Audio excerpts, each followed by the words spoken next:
Video பார்த்துக்கலாம். Challenge video அக்கா வளர்க்கும் ஒரு சேலஞ்ச் தான். அது என்னன்னு கேட்டு கம்ப்ளீட் தான் பண்ணுவோம். அவங்க போகலாம்.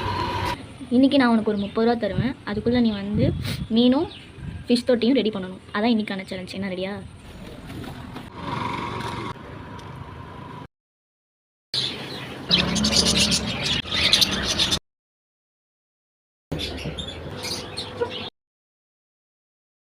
காய்ஸ் மீன் வாங்கியாச்சு. நம்ம என்ன மீன் வாங்கியிருக்கோம்னா தப்பி தான் வாங்கியிருக்கோம். எவ்வளோனா 5 ரூபாய்க்கு வாங்கியிருக்கோம். ஃபுட்டு தான் வாங்கியிருக்கோம் 10 ரூபா.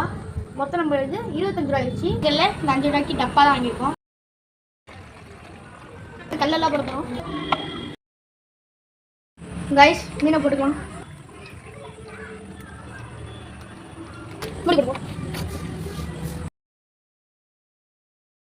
சேலஞ்சை முடிச்சாச்சு. சூப்பர்டா தம்பி. மறக்காமல் லைக் பண்ணுங்கள், ஷேர் பண்ணுங்கள், சப்ஸ்கிரைப் பண்ணுங்கள், மறக்காமல் கமெண்ட் பண்ணுங்கள். Bye bye.